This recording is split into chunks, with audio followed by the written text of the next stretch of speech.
أعوذ بالله من الشيطان الرجيم وأنفقوا مما رزقناكم من قبل أن يأتي أحدكم الموت فيقول رب لولا أخرتني إلى أجل قريب فأصدق وأكن من الصالحين.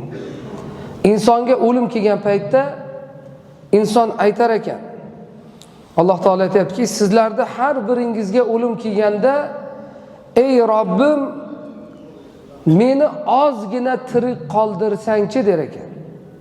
Ya'ni ozgina umr bersangchi, men sadaqa qilib solihlardan bo'lsam deb qolishingizdan ilgari deydi Alloh taolo.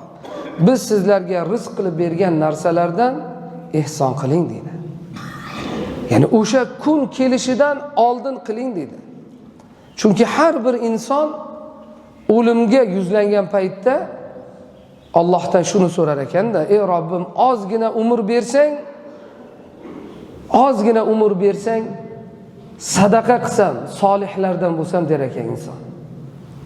Mana shu holatdan ogohlantirib Alloh azza va jalla shundan ilgari qilib oling deyapti Alloh taolo.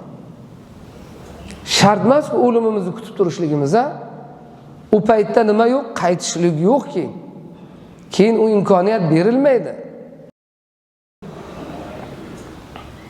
Hozir o'sha imkoniyat bor. Tirikligimizda, sog'lig'imiz, kuch-quvvatimiz, imkoniyatimiz, mol-u dunyoyimiz bo'lgan paytda imkoniyat bor infoq ihson qilishga. Shu payt qiling deyapti Alloh taolo. O'sha kun kelishidan ogohlantiryapti bizni. Demak, mana shu amallarni qilgan kishilar inshaalloh ulug' ajrga, mukofotga ega bo'lar ekan.